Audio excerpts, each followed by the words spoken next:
de oferta aparecía otro precio y el descuento era el mismo precio normal. Una persona que no conoce va a decir, mira, está con 50% de descuento, hay que comprarlo. Pero alguien que ya conoce el precio no va a caer en eso, está igual de precio, y eso se puede quejar también por ella, ¿no? O incluso también el tamaño de los precios. Por ejemplo, aparece, no sé, a 10 soles con tarjeta O grande, pero abajito chiquito aparece precio normal 12 soles. Y si tú no tienes tarjeta O vas a tener que pagar, pero tú has visto porque sí a 10 soles y lo has visto grande. Así que parece que ahora está invertido, o sea, chiquito está con el que tiene descuento. Buenas tardes con todos los presentes. El día de hoy les vamos a hablar acerca de un tema interesante que es necesario conocerlo y es sobre los derechos del consumidor. El día de hoy les voy a exponer Josué y mi compañero Alejandro. Bueno, muy buenas tardes con todos. A nombre de la Universidad Nacional del Altiplano, de la Facultad de Ciencias Jurídicas y Políticas, del cuarto semestre A, hemos venido en esta oportunidad para darles a conocer algunos tópicos básicos de lo que vendría a ser el derecho al consumidor, que sabemos que es algo que se vulnera muchas veces en nuestra sociedad. En los documentos, en el material que le hemos proporcionado, primeramente queremos hablar acerca de... Es una guía básica, ¿no? Es lo que queríamos hablar para que todos podamos entender. Primero queremos hablar del derecho de protección de la salud y la seguridad. ¿Esto en qué se basa? Nos dice el texto que los productos y servicios deben cumplir con estándares de calidad para no poner en riesgo la salud o seguridad de los consumidores. ¿Esto qué nos quiere decir? Por ejemplo, esto podemos observarlo con un producto muy conocido que teníamos aquí en el Perú, la antalgina. Como ustedes saben, era una medicina que se traía desde Bolivia, que se trataba en su mayoría para lo que venía a ser la fiebre. Después de mucho tiempo, el gobierno peruano lo prohibió porque no tenía registro sanitario y a la larga se descubrió que te causaba efectos secundarios. En la actualidad también podemos tener esto en cuanto a productos que puedan lastimar la salud, en cuanto a las importaciones que traemos también de Bolivia, porque estos no tienen un registro sanitario. No sabemos muchas veces cuándo se va a vencer el producto y esto va a vulnerar nuestros derechos, porque uno puede comprar cualquier producto y nos va a hacer daño. Después también esto nos da lo que vendría a ser el derecho a la información. El derecho a la información es algo que nos garantiza el Estado. Nos dice que toda la información de cualquier producto tiene que estar completamente disponible. Siempre vamos a tener a la mano esa información. La información tiene que ser clara, veraz y suficiente. Esto podemos verlo a través de la historia. Por ejemplo, los alimentos enlatados. En la actualidad las latas están hechas de aluminio. Sin embargo, cuando estos productos comenzaron a tratarse, y estos eran alimentos de lujo, solamente lo consumían las personas de alto nivel socioeconómico, pero estaban hechos de plomo. ¿Cuál fue el problema? La gente se comenzó a envenenar. Eso es un caso muy, ¿cómo se dice? Bastante importante lo que pasó en un barco que salió, en un crucero que salió con rumbo, que iban a pasar por lo que viene a ser la Patagonia. Las personas que pagaban bastante dinero eran las que consumían esto, y los marineros. Al final, por el grado de debilitamiento que esto les causó, el barco terminó encallando en la Antártida. Se descubrió que sus huesos prácticamente se habían vuelto muy frágiles, se rompieron. Y más aún, podemos observar lo que vendría a ser cuando inició y se descubrió el elemento radio, que es un caso muy sonado, ¿no? Que hubieron personas, en su mayoría mujeres, que eran encargadas de pintar con radio a mano lo que vendrían a ser relojes de mano, que como el radio era un elemento radioactivo, brillaba en la oscuridad. ¿Y qué causó esto? Las chicas murieron. En ese momento no se daba lo que vendría a ser la protección al consumidor. No habían códigos, no se promovía, se podían hacer cualquier tipo de cosas. Se daba todo en nombre de, ¿cómo se dice esto? De un tratamiento médico, como podría ser en la antigüedad lo que vendría a ser el uso de momias, o podría ser el uso de partes humanas con fines de salvar o de curar algunas enfermedades. Después está el derecho a la elección. El derecho a la elección es el hecho de que, por ejemplo, nosotros podemos consumir aquellos productos que nosotros consideremos más pertinentes. Una vez hayamos obtenido todo lo que vendría a ser la información, con esto podemos obtener lo que vendría a ser la elección. Sabemos qué productos son, sabemos qué contienen el producto, y con esto podemos darnos cuenta si sí o no esto va a ser beneficioso para nosotros, puesto que algunos, por ejemplo, no vamos a poder consumir ciertos productos, somos alérgicos al maní, somos alérgicos a los lácteos, no podemos consumir ciertas cosas. Esto nos va a dar la oportunidad de poder tener una seguridad en cuanto a los productos que vamos a consumir. Luego está el derecho a la protección de los intereses económicos. Nos dice que los precios deben ser justos y no deben de contener cláusulas abusivas. ¿En qué sentido? Vamos a obtener el hecho de que hay productos que nos dice, por ejemplo, solamente va a durar tanto tiempo el producto. Cuando compramos un celular, la garantía solamente va a correr durante 6 meses o un año, pero esta solamente va a ser si tú lo traes el celular cada mes y lo haces revisar con técnicos de la misma empresa. Eso a veces son lo que vendrían a ser cláusulas abusivas, o como en el banco, que nos hacen firmar, por ejemplo, el pagaré, un documento en blanco. Eso es muy perjudicial porque es una cláusula abusiva. Están abusando de lo que vendría a ser la necesidad de la persona al hacerle firmar un documento que él no está consciente para qué usos o motivos lo van a dar. Y asimismo, por eso el Estado peruano también nos garantiza el derecho a la compensación y la reparación. Nos dice que tienen derecho a la compensación por productos defectuosos o servicios mal prestados. ¿En qué sentido? Un ejemplo de esto vendría a ser lo que bastante se da con las empresas de telefonía. A veces te fallan, te ofrecen. Ahí podemos ver en Tel que cuando tú llamas y te quejas de algo en esto, la mayoría de casos lo que te ofrecen es: ya señor, le vamos a dar tal promoción por tantos meses. Es una clásica de que tienen una compensación del servicio que muchas veces no cumplen, o a veces, mejor dicho, incumplen, pero genera una sensación de compensación por el servicio que tú estás pagando. Por eso también nos dice el derecho a la educación y difusión. Es por eso que estamos en este momento aquí también, ¿no? Que yo opino que todos deberíamos de estar enterados de que nosotros somos los que movemos el mercado realmente. Como ustedes pueden observar en Juliaca se ha hecho muy grande. Y se ha hecho grande no por los comerciantes, se ha hecho grande por los consumidores, porque son los consumidores los que deciden comprar. Cuando los consumidores llegan y cada vez vienen más y más y más, es lo que hace más grande, que dan la oportunidad a que otros puedan aparecer. Y por eso también la difusión. La difusión nos va a permitir obtener mayores beneficios en cuanto a las personas que van a poder enterarse de lo que nosotros ofrecemos. Por eso también nos dice el derecho a la participación. En el Perú estamos en una economía de libre mercado. ¿Qué nos quiere decir esto de libre mercado? Que todos podemos ingresar a vender cualquier producto. No tenemos una alta barrera burocrática. En cuanto a esto, no dañe algunos planes de mejoramientos municipales, tales sean en transporte o tales sean en algunas actividades que pueden causar que sean perjudiciales, tales como sean bares o discotecas, que son los únicos que tienen cierto nivel de restricciones para poder mantener a un límite lo que vendría a ser la competencia. Pero en la mayoría de negocios nos van a dar una libertad para poder ingresar a este mercado. Por eso nos da la oportunidad de crecer en la mayoría de casos. Bueno, para esto también podemos hablar de la institución que el Estado peruano instituyó para proteger nuestros derechos como consumidor, que vendría a ser Indecopi, el Instituto Nacional de Defensa de la Competencia y del Consumidor. ¿Qué nos dice el Indecopi? Que ellos van a asegurar lo que vendría a ser la competencia justa, van a administrar los registros de marcas, asimismo las patentes y derechos de autor, promoviendo un entorno económico transparente. Esto va a ser, por ejemplo, no sé si van a saber que hace ya 2 años se aplicó lo que vendría a ser la ley antimonopolios. ¿Por qué? Porque antes de esto las empresas podían juntar sus capitales, o sea, prácticamente hacer un conglomerado que en un momento pueda restringir los derechos de las personas. Por eso nos decía que actualmente no pueden superar, por ejemplo, una empresa que quiera comprar a otra no puede superar el 30% del mercado.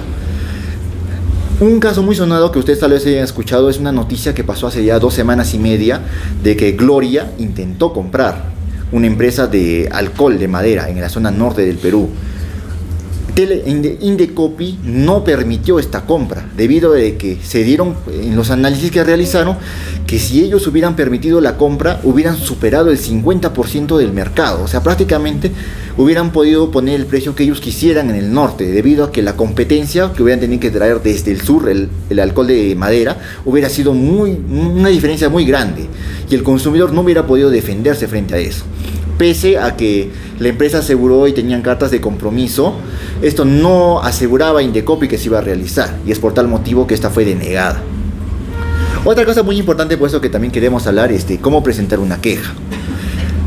Primero siempre nos dice que es reunir evidencias. Siempre debemos de guardar siempre lo que vendría a ser un recibo. Las boletas de venta se deben de dar desde el monto más pequeño hasta el monto más grande. Y siempre es bueno guardar. Cuando tú compras un celular es bueno guardar. ¿Por qué? No solamente va a presentar quejas. Alejándonos un poco del tema, esto también les va a servir en el caso de que les pueda ocurrir un robo. Cuando ustedes denuncien un robo, siempre les van a pedir que tienen que asegurar la existencia del bien. Lamentablemente muchos robos se quedan impunes porque la persona no puede probar que ha comprado. No tenemos la costumbre de guardar los recibos de pago, los recibos de compra, y es el motivo por el cual muchas veces esto se pierde. Luego también dice el contacto inicial. Siempre es bueno intentar tratar de solucionar este problema con la misma entidad que te ha prestado el servicio o te ha dado el bien. En muchos casos se va a entender. En el caso de que no, cada negocio tiene que tener lo que vendría a ser el libro de reclamaciones. En la actualidad puede ser físico o puede ser virtual, pero siempre tiene que tener una plataforma por la cual se pueda presentar una queja. Después de esto, si es que la entidad no soluciona esto, eso dependiendo, cada entidad va a tener un tiempo diferente, que te voy a mencionar ellos mismos cuando presenten la queja de cuándo van a solucionarlo. Si esta queja da como resultado una interpretación negativa a tus intereses, pueden apersonarse a lo que vendría a ser Indecopi. En Indecopi ellos van a garantizar que te van a apoyar en ese sentido, ¿no? Pues se puede hacer en vía presencial o también se puede hacer en vía virtual. Esto más que todo vendría a ser el último recurso que podríamos tener en Indecopi, ¿no? Ellos siempre van a velar por los intereses de las personas, siempre van a estar de parte del consumidor, porque ellos han sido creados para defender los derechos de los consumidores. Por eso, para terminar, quisiera hablar de algunos consejos prácticos que también están en el texto, que dice leer los términos y condiciones. Siempre es bueno, ante cualquier contrato que tengamos, leer los términos y condiciones. Cuando es un contrato unipersonal o bidireccional, o sea, digamos, un contrato, por ejemplo, de alquiler, siempre es bueno ser lo más preciso posible. ¿Por qué? Cuanto más preciso sea el contrato, menos vacíos va a poder tener y vamos a poder tener una mayor seguridad en cuanto a nuestros intereses. Por eso siempre, por ejemplo, en un contrato de alquiler siempre es bueno poner de qué fecha se va a realizar, el monto, en qué lugar se va a poner, cuál va a ser el tiempo que se va a poner, por ejemplo, una cláusula penal para poder desocupar al inquilino en caso de que no cumpla con ciertas acciones, poner que no pueda hacer un ruido estridente, que la zona es un poco peligrosa, por lo tanto la casa se va a cerrar a tal hora. Todas esas cosas y condiciones debemos de poner en los contratos. Debe ser lo más específico posible. Como mencionaba antes también, guardar comprobantes, recibos y facturas. Esto más que todo vendría a ser en una televisión. Una televisión compramos y es siempre bueno guardar el recibo, cosa que si algo le pasa al televisor en el tiempo que todavía tiene garantía, podemos apersonarnos a la tienda para hacer un reembolso, un cambio. Esto, si es que no tenemos el recibo, se nos va a dificultar bastante. Asimismo dice que hay que mantenernos informados. Esto podemos observar muchas veces en las noticias de que vamos a obtener mucha información de lo que vendría a ser los derechos del consumidor, que tal empresa ha sido sancionada. Podemos ver lo que ha pasado, por ejemplo, en el norte, con lo que vendría a ser la Caja Sullana, que la verdad es un hecho bastante grave. Hay 2.000 familias que se van a quedar prácticamente sin un ingreso. Por eso es bueno informarse bastante, no caer en lo que vendría a ser estafas, tener cuidado con dónde invertir nuestro dinero, tener una seguridad plena de qué servicios vamos a obtener. Bueno, eso sería todo en cuanto a una forma general y básica de lo que vendría a ser el derecho del consumidor. Muchas gracias más bien por su atención. Voy a dar paso a mi compañero que les va a hablar acerca de, una parte específica de lo que vendría a ser el derecho a los lectores, el derecho del consumidor enfocado a los lectores. Gracias.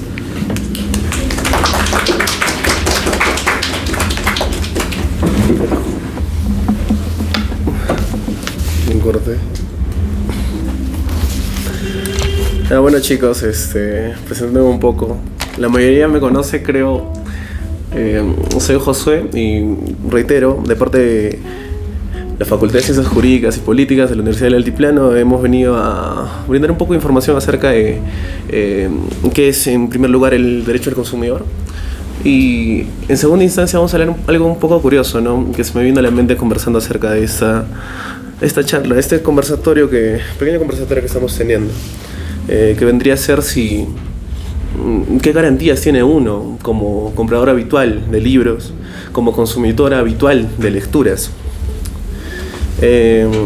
Y obviamente que sí existen, ¿no? Principalmente. Para continuar con esto, he concentrado todo en 3 ejemplos principales que son sentencias de la Indecopi, que es el órgano que se encarga de proteger al consumidor como tal. Una buena definición de consumidor que vio mi compañero Alejandro es acerca del movimiento mundial, acerca de los consumidores. El fenómeno de los libros, como bien sabemos, transgrede mucho de lo público a lo privado. Se sabe que las primeras lecturas que se tenía eran más públicas, no eran íntimas. ¿A qué me refiero con esto? Con el nacimiento de la biblioteca, por ejemplo, con el nacimiento de la enciclopedia. El conocimiento era prácticamente, como reitero, público. La adquisición poco a poco con la creación de la imprenta y posteriormente la digitalización hace de que uno encuentre los libros o esta información que condensamos en hojas de papel llamadas libros propia. Ahora bien, el problema que nace del consumidor de lecturas nace con esto, con la propiedad de los libros. La propiedad de los libros principalmente nosotros la podemos generar con cosas simples como adquisiciones o traspasos de libros. Hace poco, o varias veces hemos comentado dentro del club que sí era recomendable la piratería, por ejemplo, ¿no? Porque la piratería muchos la apoyan, porque se dice, ¿no? Piratea y difunde, ¿no? Porque muchas lecturas están relegadas a cierto estatus de personas. Como lectores también sabemos que hay libros que son muy caros, de poca adquisición, y más aún que somos de provincia, ¿no? Este centralismo de la nación hace de que la capacidad de adquisición de los libros sea limitada o se encierre un bagaje muy ínfimo, al menos en Juliaca y en Puno. Bueno, vamos a empezar hablando del primer caso que se me venía a la mente, que es el caso acerca de Distribuidoras El Cóndor. Este ejemplo es bastante interesante, que nos habla acerca de información en compras electrónicas. Bueno, esta principalmente no fue en compra electrónica, pero tiene que ver con compras electrónicas, y acerca del tiempo que se cumple para adquirir un producto. ¿Qué sucede? Lo que nosotros respetamos principalmente como en el derecho al consumidor es la satisfacción del consumidor, ¿no? El consumidor mueve todo, el consumidor tiene que estar satisfecho. Y esto que satisfiza al consumidor tiene que arraigarse y tiene que perdurar, pues, ¿no? No tiene que empoderarse de la empresa tiene que estar al nivel del consumidor. Y por eso mismo las informaciones que uno tiene o debe tener como consumidor tienen que ser parejas. Entonces, esta asimetría que se dice en el código del consumidor es lo que impulsa a que surja el derecho al consumidor. Bueno, principalmente, ¿qué sucede aquí? Es algo simple, ¿no? Una persona compra un libro o una cierta cantidad de libros y no está clara la cláusula en la cual el tiempo le iba a llegar a los libros. ¿Qué sucede? Te dicen, no, te va a llegar el libro en 10 días. Pero como hay una ambigüedad en esos 10 días y tú no le vuelves a escribir, póngase al distribuidor, y no te llegan los libros en 10 días. Y después de mucho tiempo tú ya das por muerto, tú dices, no, esa era en la India. Y llegan, y la persona, en base a esta incidencia, decide presentar una demanda en Indecopi, ¿no? Diciendo principalmente que se han vulnerado 2 derechos, ¿no? El derecho a la entrega oportuna del producto que está estipulado en el Código del Consumidor, y a la información veraz y suficiente, ¿no? ¿Qué nos dicen tales derechos? El primero es a la entrega oportuna del producto. Se habla principalmente de... Aquí está. De que el proveedor debe entregar el producto al consumidor en un plazo establecido según el contrato o en el que se le comunica al consumidor. Entonces, si a ti te dicen que va a llegarte en un plazo de 8 a 10 días, tiene que llegarte en ese plazo de 8 a 10 días. En caso no ocurra, puedes acudir a los sistemas de aviso urgente e ir principalmente al Indecopio. Bueno, y otro vendría a ser a la atención al consumidor, ¿no? Lo que decía hace rato. Esta calidad intrínseca que tiene el consumidor, que somos todos nosotros, de merecer por esta simetría la información correcta y no ser vulnerada, ¿no? Por ambigüedades que la empresa puede dar. Este caso parece a simple vista muy simple, pero creo que es muy común últimamente, con la empoderación de las redes sociales, con la empoderación de las compras en líneas. Lo que pasa es que uno cae mucho en esto. Y hay sentencias también donde se le acusa a Amazon por no dejar los libros a tiempo, ¿no? Y bajo ese precepto que se arraiga en el derecho, uno puede reclamar con toda autoridad a Indecopy que se está vulnerando nuevamente. Entonces se invita a cada uno de nosotros a que, si sucede esto, a conocerlo, porque aunque parezca simple, son cosas que uno tiene que entender como calidad, no sé si de lector, pero de persona, ¿no? Porque no estás pidiendo el compromiso de una persona, sino es algo más que una persona, es una empresa. En todo caso, esa vendría a ser la síntesis, el primer ejemplo. Bueno, para el segundo ejemplo que les voy a dar, voy a hablar un poco acerca de la publicidad engañosa, lo que estaba comentando también Alejandro hace rato. Hay un concepto bastante interesante de Byung-Chul Han acerca de la publicidad. Este Byung-Chul Han es un filósofo chino, pero tiene también nacional estadounidense, si mal no me equivoco, y en la cual nos dice de que la publicidad es una herramienta de control. ¿Qué significa esto? Una herramienta de control vendría a ser principalmente el dominio al hombre como instrumento. Desde el punto de vista del derecho, el hombre se empodera con esta calidad de consumidor y no tiene que estar bajo control. Él ejerce su libertad. Entonces, cuando se ejerce publicidad sobre la persona, está siendo sometida, dominada, controlada. ¿Qué hace esto? Según Byung-Chul Han, dice que es una manipulación intrínseca del sujeto en sí, lo cual hace que se normalice y que la gente se acostumbra a tales tratos publicitarios. Algo común es caminar por el Ejero Moquegua y estar atiborrado, o por ejemplo en Lima, en Puno, estar atiborrado de letreros, de publicidad. Y otra vendría a ser la publicidad virtual, ¿no? Que es un mecanismo de control, según Byung-Chul Han. Ahora, ¿qué definición tienes sobre publicidad, el código de consumidor? Principalmente la define como un acto de comunicación pública, el cual tiene como finalidad ulterior fomentar el consumo de bienes y utilizaciones de servicios. Esta, según la doctrina jurídica, se divide en dos tipos, ¿no? La subjetiva y la objetiva. ¿Qué es la objetiva y la subjetiva? La objetiva es la cosa en sí. ¿A qué me refiero con cosa en sí? A la publicidad entendida como producto que te ofrecen. Al vacío total, entendida como tú ves un letrero y dice, no, Coca-Cola un sol. Se queda en eso, el producto y el precio, porque es un consumo y necesita un medio. Ahora, ¿qué es lo subjetivo? Aquí entra el problema de esa palabra publicidad. La división subjetiva de la publicidad son aquellos medios visuales, auditivos, incluso palpables, que hacen que una persona, o también incluso experiencias, vamos a aclarar pronto eso, que hacen que la persona tenga influencia, o sea, influenciada a adquirir cierto producto. En el mundo publicitario se le conoce como marketing, ¿no? La técnica del mercadeo. La técnica del mercado lo que hace es, no sé si manipular, pero orientar hacia la persona a que consuma cierto producto. ¿Esto con qué fin, no? Con la finalidad que ya hemos dicho, ¿no? La finalidad ulterior, que es la del consumo. Bueno, ¿qué hace esta publicidad aparte de influenciar, a una persona para que consuma. También informa la publicidad. Y ahí entra un dilema interesante para ya entrar al meollo. Creo que estoy arraigando un poco la palabra publicidad.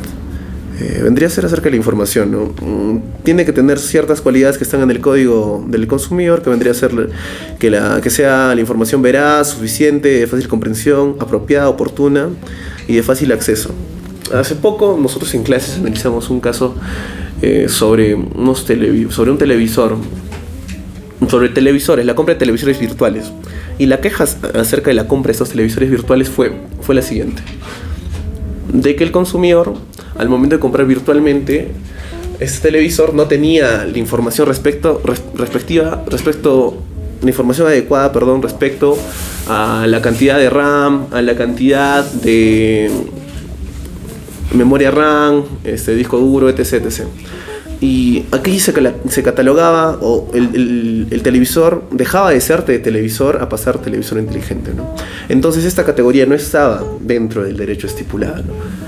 Uno como consumidor necesita esta información. Ahora lo traslado al mundo del lector. Uno como lector necesita automáticamente esta información. Póngase el caso de que compres un libro de tapa blanda, de tapa dura, un libro de segunda, la calidad del libro, el tipo de hojas. Yo creo que sí, ¿no? Porque la lecturabilidad, como decía Marco Aurelio de Negri, es un acto impulsor de la lectura en sí. En todo caso, bajo ese punto de vista, yo creo que sí se necesita este tipo de informaciones, lo cual se restringe muchas veces en ciertas páginas. He visto casos también donde se piden ciertos libros de tal material y con tal tipo de hojas, y te llega con hojas bond o con un tipo de empastado distinto. ¿Quién se encarga de analizar eso?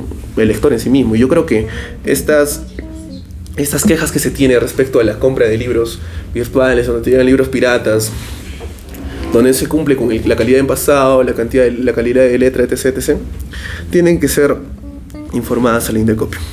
Bueno, el caso conciso es el siguiente, ¿no? Es una demanda a la librería SBS por publicidad engañosa, en la cual principalmente lo que se da a conocer aquí es de que SBS tuvo una inducción al error por esta publicidad engañosa. Esto no lo tocamos mucho porque creo que sea más profundizar un poco en el derecho, pero es algo bastante interesante. Someramente, ¿no? Con la publicidad nosotros podemos inducir al error. Ya dijimos qué es la publicidad en sí, ¿no? Es una tendencia o una obligación, podría decirse, hacia una persona, ¿no? Direccionarlo. Ahora, ¿qué es la publicidad engañosa? Inducir a la persona o direccionar a una persona a que se equivoque. Pongas el caso el que se lo digo, ¿no? Que te llenan de información tal, y es información irrelevante, y eso podría considerarse publicidad engañosa. Afuera discutíamos con nuestros compañeros si esos libros muy criticados y también bastante queridos sobre mercado, sobre dinero, en los cuales te dicen, ¿no? Por ejemplo, ¿no? Cómo ser millonario o nombres así, podrían catalogarse como publicidad engañosa. Pensándolo un poco ahora, yo creo que no, pero creo que con la evolución del derecho tal vez sí, ¿no? Porque todavía lo que te vende ese libro no es una cosa material en sí, ¿no? Sino es una idea. Entonces las ideas no pueden materializarse tanto en sí. El libro no cataloga, ¿no? Porque el libro que te venden, yo supongo que sí tiene ciertos métodos y parámetros para llegar a 1 millón o conseguir las cosas que te ofrece. Bueno, siguiendo, ¿qué punto se vulnera aquí o qué principios, ¿no? Estamos vulnerando el principio de información veraz y suficiente, y que se encuentra en el artículo 18, ¿qué nos dice? Que la información tiene que ser clara, veraz y oportuna sobre los productos o servicios que se ofrecen. Siempre exigir esto, ¿no? Y muchas veces creo por temor, a veces no, o esa introversión que tiene tal vez la persona adicta a la literatura o a la lecturabilidad, hace que una persona sea introvertida. Y yo creo que debe haber un balance entre eso. ¿Para qué? Para dar a conocer estos casos. Bueno, ese es el caso acerca de la librería SBS, donde ofrecía un precio distinto al que era en un producto. Bueno, y vamos a finalizar con un caso que es incluso un poco más profundo, pero quiero hacerlo bastante simple, ¿sí? Es el caso sobre la librería Crisol. Este caso es interesante, ¿por qué? Porque trata acerca de libros de cocina, ¿ya? Y esta empresa te condicionaba a que compres el libro de cocina primero habiendo comprado un set de ollas. O sea, para acceder a la oferta del libro de cocina tenías que primero acceder a comprar un set de ollas, ¿no? Lo cual es gracioso, ¿no? Porque estaba comparando, ¿no? ¿Cuál es el límite de las ofertas? Porque esto lo tomaban como oferta, ¿no? El límite de las ofertas y acá hay un término bastante interesante. A ver, el límite de las ofertas y condicionar la venta. Y es muy ambiguo, ¿no? Porque condicionar la venta lo que hace es restringirte de la libertad que uno tiene. O sea, tienes que cumplir cierta cosa para adquirirlo. Si no cumples, no puedes adquirirlo. No ejerces tu libertad. Sin embargo, lo que hacen las promociones o las ofertas es ampliar supuestamente la libertad, ¿no? Puedes adquirir este producto y solo por el hecho de adquirir este producto te regalamos un producto, ¿no? O tienes un producto más en sí. ¿Qué se vulnera con esto? Uno como lector o como consumidor en sí, porque estamos hablando de consumidores, tiene derecho a la elección libre, esta libertad que uno ejerce por el hecho de ser persona simplemente, y como reiteramos, ¿no? A la información veraz y suficiente. Si se dieron cuenta, los 3 casos que he mencionado se vulneran el derecho a la información veraz y suficiente. ¿Por qué? Porque lo que recalcaba mi compañero y yo es la simetría que tenemos, ¿no? Para empezar con esta ponencia, o para empezar con el derecho al consumidor, o para entenderse uno como consumidor, tiene que entenderse como alguien sin la información necesaria. Entonces, el derecho al consumidor lo que busca es darte esa información, ¿no? Acceder a esa información. Y a veces incluso explotarte con esa información, ¿no? ¿A qué quiero llegar con esto? Que hay que habituarnos a informarnos respecto a todo aquello que consumimos. Se acostumbra bastante de que no se informe sobre cosas que no afectan mucho tu consumo. Por ejemplo, perdón, me estoy equivocando, es al revés, ¿no? Sobre cosas que no afectan mucho a tu consumo se informa mucho. Por ejemplo, lo superfluo, ¿no?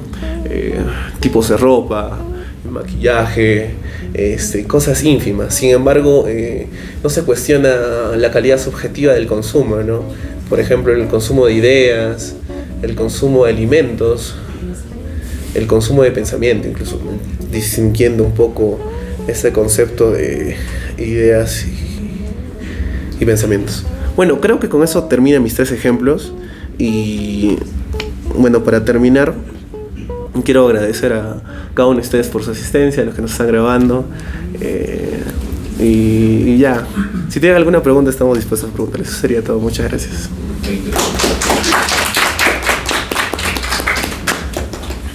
¿Se puede hacer preguntas de todo lo que se ha hablado o solamente del tema que estamos haciendo de los libros? Creo que de todo, ¿no? Sí, no hay problema. No tengo ninguna, pero quería aclarar. Esta era mi pregunta. Esa era la pregunta. Sí. Eso de lo que mencionó, que cuando pides un producto y te llega tarde o mal, ¿solo aplica para las empresas grandes o también para los que son distribuidores independientes que hacen de forma independiente sus entregas y todo eso? Si es que me llega el producto malo, ¿qué es lo que tengo que hacer? Porque desde ya no me va a contestar el que me ha entregado el producto. Lo que se acostumbra mucho ahora es que se le echa la responsabilidad a aquel que transporte el producto, ¿no? Muchas veces.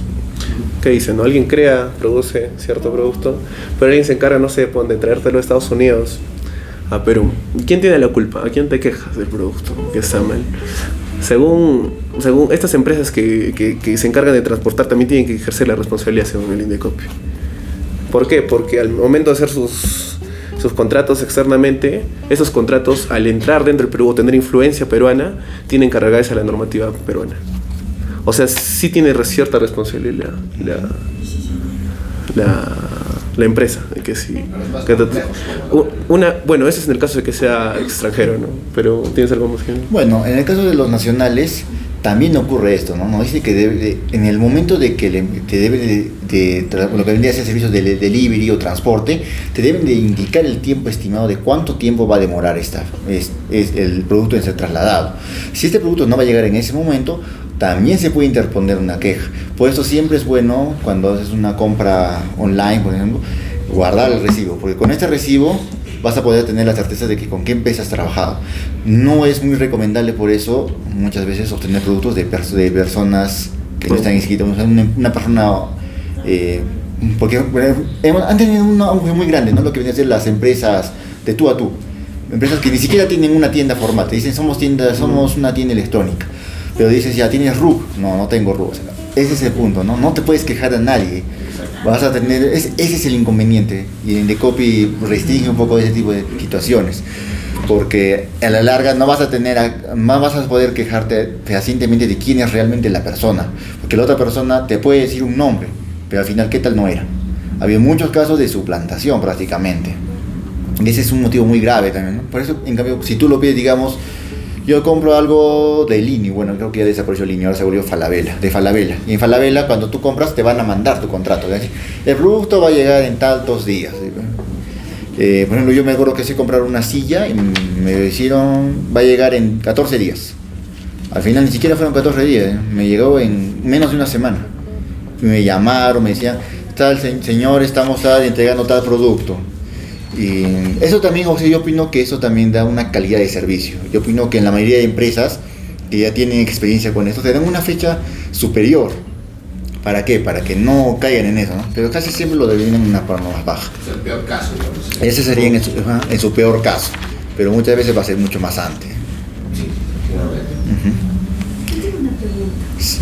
Quiero saber si yo tengo derecho de consumidor, si adquiero, por ejemplo, libros piratas como no, principalmente no. ¿Por qué? Porque quien se encarga de dar o distribuir estos libros es una empresa formal, ¿no? Yo he visto que me pasaba mucho cuando estaba en Lima, de que comprábamos libros así en mancha, ¿no? Ponte una colección enorme, ponte After, ¿no? En ese tiempo. Y el libro venía, o sea, de las 200 páginas que eran, o 300, ponte 30 páginas estaban así mezcladas el texto. Y no te puedes quejar, bueno. Muchas veces, bueno, hay libreros que sí dicen, sorry, no te cambio, te puede decir. Pero eso es la calidad, no se le puede exigir formalidades a tal persona, sino es una calidad subjetiva que tiene. Entonces, en caso de los libros piratas, no se puede exigir ninguna garantía respecto a su compra. Buen dato. Pero pirate y difunde.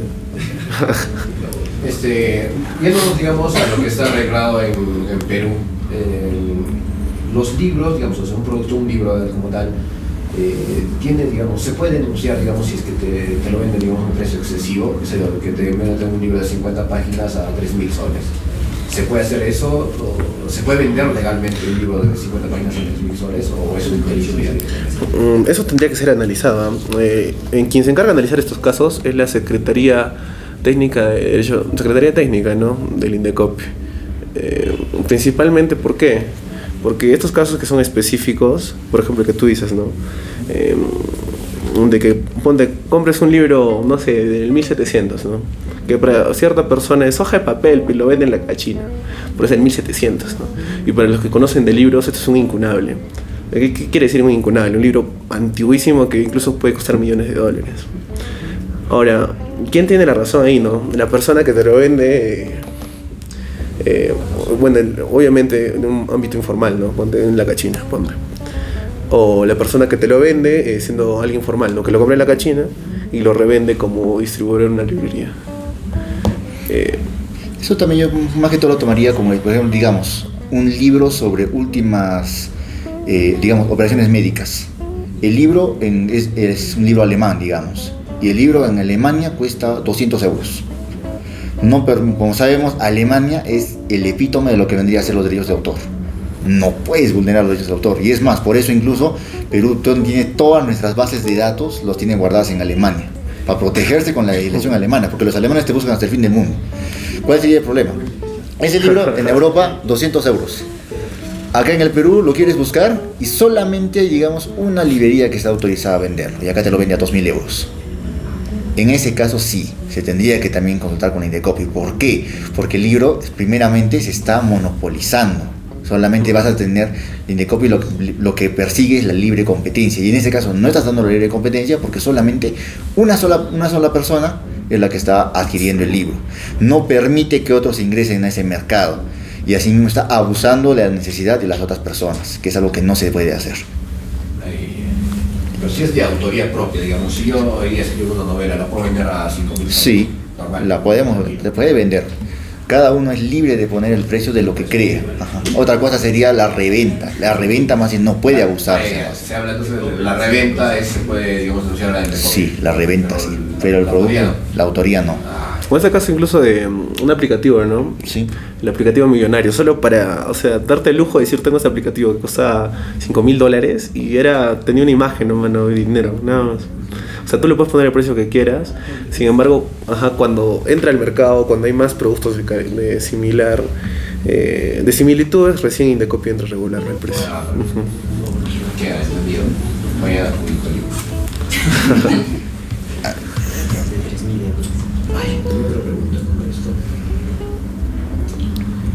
Si los libros de alguna manera tienen, qué sé yo, alguna estructura o algo así que esté reglado, o sea, que diga que tiene que tener una tapa, que tiene que tener un título, y eso ¿tiene alguna regla para una regla para los libros o es, ¿el libro? O es como algo artístico? O sea, pues, porque yo le puedo poner sin tapa mi libro, me gusta así, ¿no? Más que todo vendrían a ser lo que vendrían a ser las editoriales. Cada editorial tiene una diferente cantidad. Por ejemplo, yo me recuerdo que yo también, cuando comencé a escribir algunos libros, me pedían, ¿no? El libro tiene que tener, creo que 147 páginas, te decía. Ambos caras. Si es menos de eso, no se va a publicar como un libro. Va a ser solamente una revista o un cuadernillo. O sea, sí existen esas reglas, digamos, todas son súper básicas, ¿no? Sí, son más básicas en cuanto a cantidad. Es más que todo por el prestigio de la misma editorial, para mantener una serialización de sus productos, ¿no? Pero eso es por parte, digamos, de la editorial, no por parte sí. No es por parte de decisiones. Cualquiera es libre de hacer. Y incluso, yo me recuerdo que tenía un docente que tenía un libro de química. Habló con la serie Rax, habló con Coveñas, y le ponían un montón de problemas, ¿no? Al final agarró él mismo y me recuerdo que dijo, él quería más que todo el libro que sea de uso público. Decía, no, este libro es para que todos quieran aprender, porque es muy necesario. Solamente por poner Editorial San Marcos, el libro iba a costar algo de 60 soles. Pero él dijo que era excesivo, que muchos estudiantes no van a tener acceso a eso. ¿Qué hizo? Buscó por el mismo Lima a una editorial nueva y le vendieron el mismo libro a 20 soles. O sea, al final es cada uno lo que busca, ¿no? Porque muchas veces así, solamente por el nombre, es que aumenta muchas veces el precio. Y eso también, ¿no? Hay que ver también para qué queremos realmente el libro. Si lo queremos para un uso general, o queremos solamente para ganar dinero, o lo queremos dar para mejorar, ¿no? Porque yo creo que es lo que buscamos cuando se escribe un libro, ¿no? Dar a conocer nuestras propias ideas y la verdad intentar que alcance la mayor cantidad de gente y observen nuestras ideas, ¿no? Porque uno da una idea y el otro da otra idea y al final va a crecer mucho.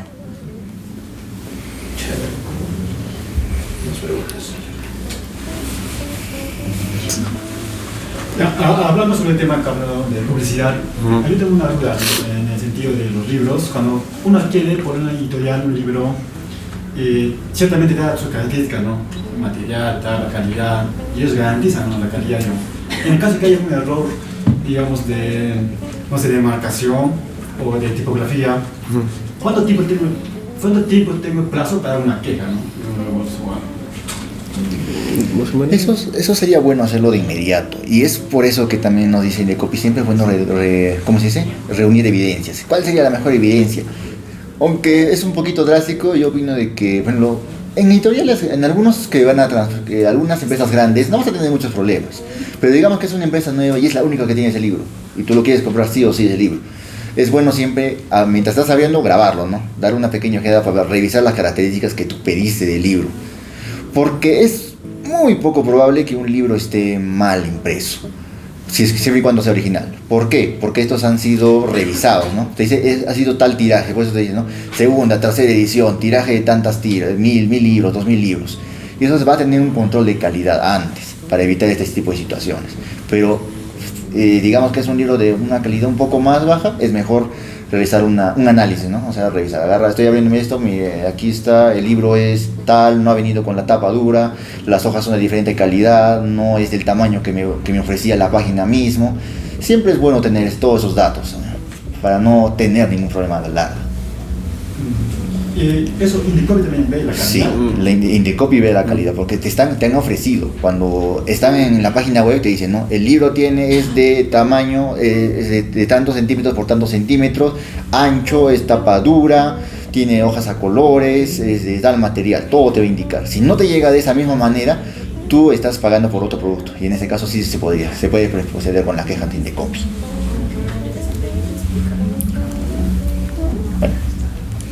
Otra pregunta. Eso sería.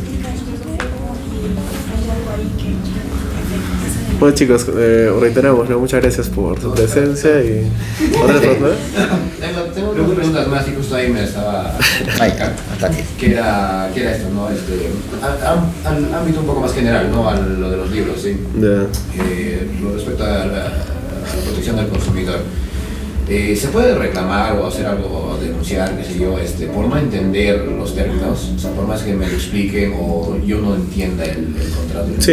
¿Se puede? Sí, tienes que tener el completo entendimiento tú como consumidor de todos los términos y condiciones. Y obviamente, ¿no? Para ello tienes que haberlos leído, ¿no? No puedes negarte, decir, no quiero leerlo, no quiero que me los en audio, ¿no? Está ahí estipulado de que tienes que primero leerlos, pero no creo que haya ese problema, ¿no? Al menos que sería el caso de gente, por ejemplo, que quiere informarse estando ciega. Recién lo pienso ahorita, pero creo que sí sería un problema, ¿no? Digamos, yo quiero leer los términos y condiciones, ¿no? Pero no puedo, pues. Entonces, ¿qué hago? Pero uno como consumidor, o sea, como un denominador, sí se puede, si no lo entiendes, ¿no? Si es ambiguo.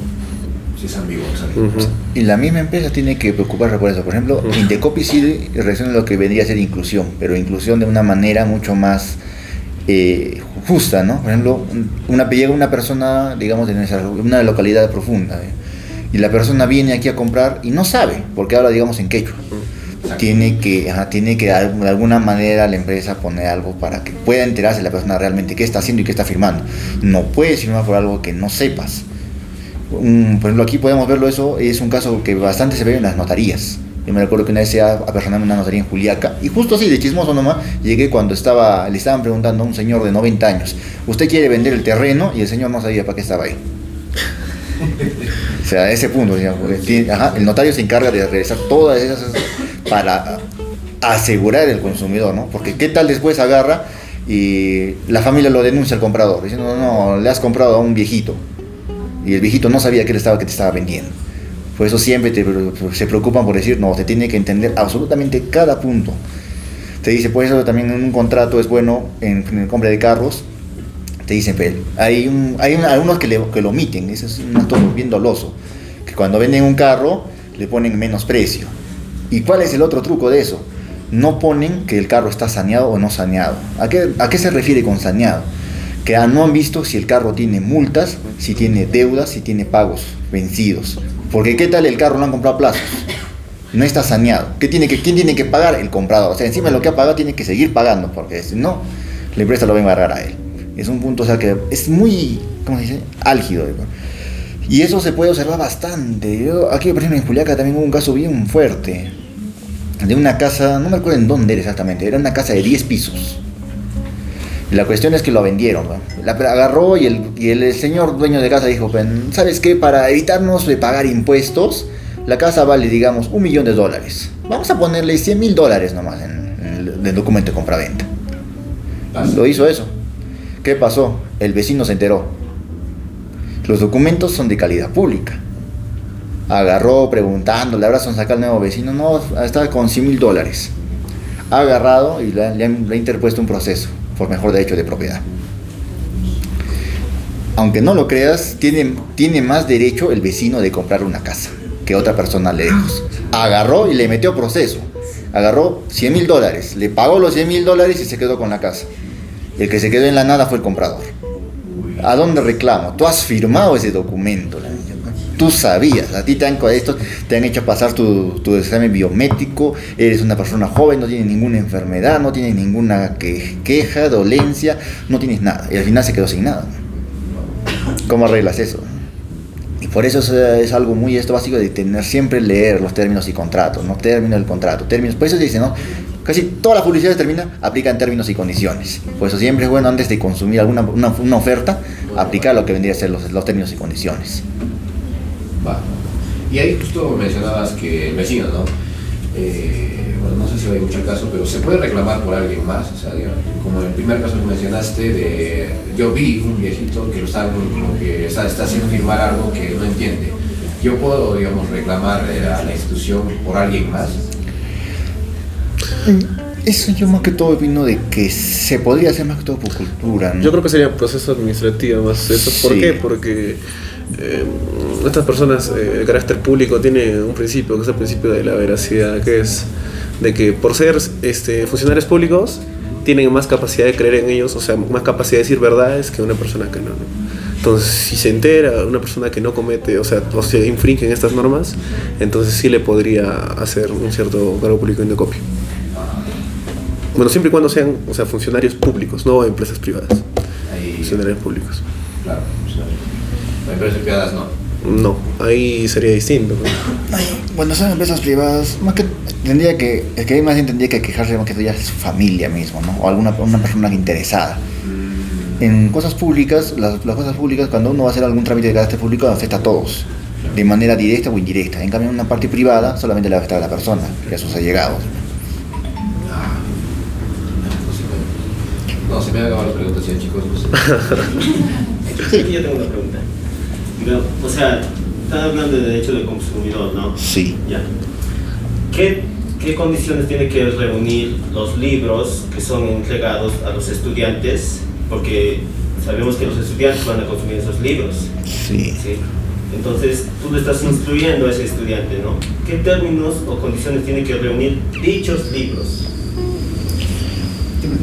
Eso por una parte yo opino que eso más que todo vendría a ser por el lado, se hace de una manera idónea, ¿no? En conjunto con lo que vendría a ser, por ejemplo, el Ministerio de Educación. El Ministerio de Educación crea lo que vendría a ser el proyecto curricular nacional, regional, local, y con eso va a trabajar, ¿no? Y con eso vas a hacer lo que vendría a ser una concertación con alguna institución que tiene un libro que va a aceptar lo que vendría a ser, ¿no? Lo que necesita el colegio. En caso de que esto no va a necesitar, bueno, el compañero creo que tiene un poco de información. Ya, sí, justamente hablando de textos académicos, ya salió una ley por parte de Indecopi que no se puede obligar a los padres a comprar determinados libros o textos de determinadas editoriales. Por eso, un año antes se realiza con la Junta Directiva de Padres de Familia o la PAPA para elegir los textos, ya que les presentan varios textos de varias editoriales para elegir una buena opción y que tenga también un precio accesible para todos los padres. Así que obviamente estos textos tienen que tener los que son los requisitos, ¿no? Que esos son plasmados, que están bajo reglamento por el Ministerio de Educación. Así que esos requisitos están por parte del Ministerio de Educación y pasan por el filtro del Indecopi para ver si estas editoriales tienen los permisos, están habilitadas o respecto al contenido académico también. Eso cambia todo respecto a eso, en caso de académicos en las escuelas. Si no, te puedes quejar también. No pueden darte eso. Sí, hay bastantes procesos por eso. Pero no puedo obligarte a comprar un libro. Sí, no te pueden obligar. Hablando justo de ese tema, ¿no? Yo he visto casos mucho en la universidad que muchos docentes agarran libros, originales, ¿no? Y ellos como que le hacen como lo vuelven pirata, ¿no? Para vender a sus estudiantes. ¿Eso en qué fractura cuando uno quiere denunciar? ¿Se puede denunciar en copy? Eso se denuncia como derecho de autor. Sí, prácticamente. Yo creo que sí, como derecho de autor, no tanto como consumidor. Porque el que en caso de que el derecho de autor no es legal, yo como consumidor puedes denunciar también. Puedes denunciarlo. El derecho de autor. Sí, necesidad que el autor se entere. Sí. Pero ahí también entra lo que estamos hablando, ¿no? Si uno como consumidor tiene esta capacidad de entender el contexto, ¿no? O sea, porque ponte en la universidad pública donde no todos tienen la capacidad de adquirir un texto así ponte de Chang, ¿no? Que sea un texto claro original. Entonces, ¿qué hace el docente? Prácticamente prostituye el texto para que todos lean, ¿no? No sé si sea, ahí entra el debate, ¿no? Si es moralmente aceptado o tienes que demandarlo, ¿no? Ahí yo creo que la persona misma tiene que tener una capacidad de decisión. Ahí entra el debate, ¿no? De decir, de hecho, al conocimiento, ¿no? Al conocimiento, claro. El conocimiento va a salir. Pero, como dice, de hecho, funciona también el autor, también tiene su derecho, pues, el conocimiento sea también claro,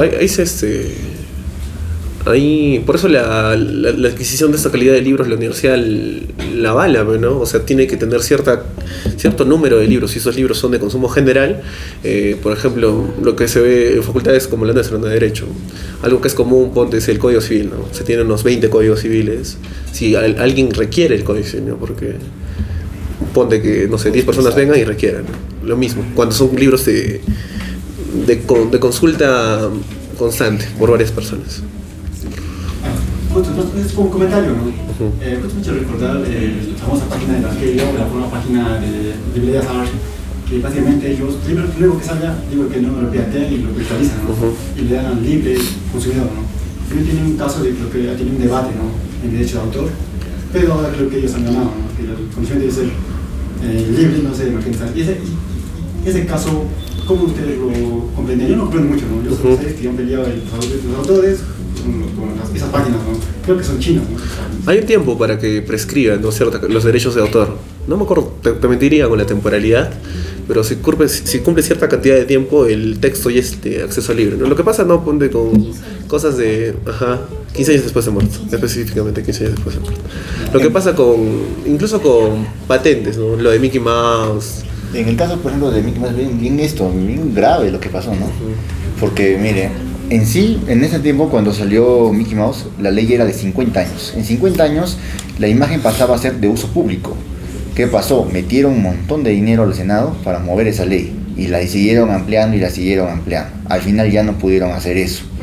Actualmente creo que ya dentro de unos 5 años creo que ya va a pasar prácticamente Mickey Mouse va a pasar a servicio a una imagen pública, ¿no? Igual que Winnie Pooh. Es lo que pasó con Winnie Pooh, por ejemplo, que ya pasó a ser una parte de... O sea, quien sea que quiera utilizar la imagen lo puede hacer, ¿no?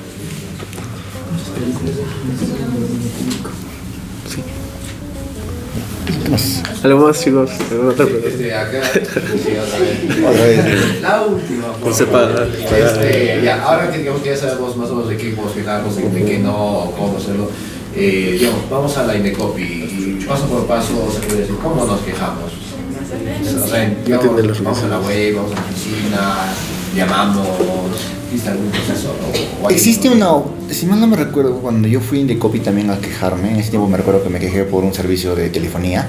Lo primero que me hicieron hacer pasar fue por una mesa de consulta, ¿no? Donde dice qué tipo de problema tengo, ¿no? Y en base a eso te van a derivar, ¿no? A su oficina más idónea, ¿no? Yo me acuerdo que me sabe mandar y ahí me dijeron pues, que más que todo eso se trataba de por internet. Me dijeron tienes que reunir tal edad, tienes que ser el titular. Bueno, me dijeron como era yo titular de una línea de teléfono, me dijeron tienes que acreditar tú que tienes que tú eres el titular de la línea, tienes que presentar los recibos de pago, tienes que demostrar en qué sentido te están afectando. Yo me recuerdo que en ese tiempo me quejé porque yo había pedido la cancelación de un servicio y me estaban cobrando de un teléfono fijo algo de 160 soles al mes. Y ya, bueno, y eso todo yo lo acredité, ¿no? Eso, y Indecopy mismo después ya son los que ya realizan lo que es una coacción contra la empresa. Yo me recuerdo que ellos son los que solicitaron las grabaciones, porque como ustedes saben, cuando llaman te dicen, esta llamada será grabada o monitoreada, así que ellos guardan, como son contratos, el contrato es un documento muy libre, puede ser escrito, puede ser oral, y por eso ese documento es un contrato oral donde tú has aceptado los términos en ese momento, y si ellos no califican lo que han dado en ese momento, te puedes quejar.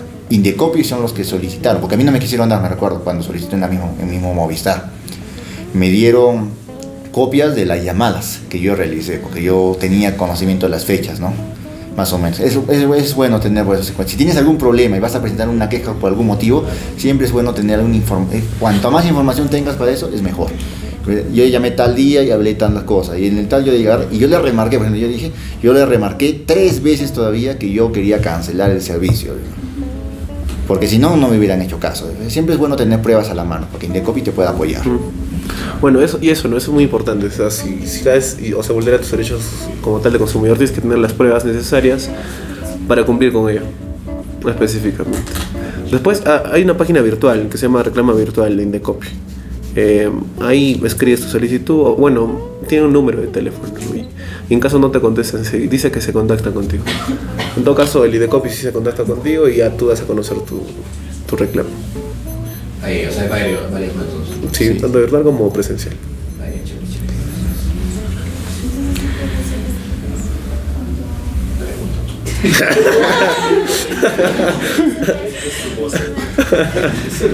Ya, tengo una, bueno, es una consulta de un problema que tuve con una empresa de Claro. Lo normal, ¿no? Que te cambias para pagar mensual y una vez que lo quieres cortar no te dejan. Y tú le dices, ¿no? Desde tal fecha antes quiero cortar y no lo cortan y te cobran la siguiente fecha más. En ese caso igual voy a Indecopy. Primeramente se tiene que acreditar. En la mayoría de hay instituciones que tienen lo que vendría a ser un sistema de reclamos. Se tienen, ¿no? Presentas, te van a demorar tanto tiempo en responder, puedes apelar esa resolución y otra vez. Pero, por ejemplo, digamos, una tienda no va a tener todo ese sistema, ¿no? La tienda te lo va a solucionar en ese momento. Si compras una gaseosa estaba vencido. En el caso de Claro, recién cuando te hayan dado ellos una negativa total y tú sabes que tienes la razón, vas a Indecopy, ¿no? Presentas tus documentos. Me han dicho tal cosa, pero yo quiero solicitar, por ejemplo, en ese caso, yo quiero solicitar la grabación de mi contrato, la grabación en el momento de que yo he solicitado el corte de mi servicio y no me han hecho caso. Eso se tendría que acreditar. ¿Para qué? Para eliminar los pagos que se me han realizado, ¿no? Acreditar todo ese tipo de situaciones. Porque a mí yo me acuerdo que también me hicieron lo mismo el año pasado con lo que vendría a ser un seguro. Yo me acuerdo que compré un celular y me dijeron, le vamos a dar a menos precio ofreciéndole un seguro. El seguro lo puede cancelar un mes después. Ya, yo dije, perfecto. Algo de 2 meses más pagué, porque me olvidé. Puede ser. Pero yo después solicité, ¿no? Pedí el cambio de mi plan y pedí la cancelación del seguro. Al mes siguiente no me lo dieron, ¿no? Yo me quejé, obviamente, ¿no? En mi caso al menos me solucionaron ahí mismo, ¿no? Me agarré, dije en tal fecha yo he llamado y ahí yo solicité que ha habido un problema con el sistema, pero ese no es mi problema, porque yo he solicitado eso. Los que tienen que asegurarse de que el producto sea idóneo son ellos mismos, no nosotros, porque nosotros no tenemos acceso a su sistema para hacer algo, ¿no? Y de esa manera me solucionaron. Si no hubieran solucionado de esa manera, obviamente hubiera tenido que personar mi Indecopy. Si no te solucionan ellos y vas a Indecopy, ¿sí te solucionan el problema? En la mayoría de casos sí. Y bueno, en la mayoría de casos incluso llega un momento en que la misma empresa ya tiende a torcer su brazo, porque Indecopy tiene multas bastante caras en cuanto a la relación lo que pides. Y si ya es constante, hasta te pueden establecer una indemnización. Sí. Te pueden establecer una indemnización por eso también. Y eso los va a obligar prácticamente la empresa a pagarte, ¿no? De una manera rápida. Sí, gracias.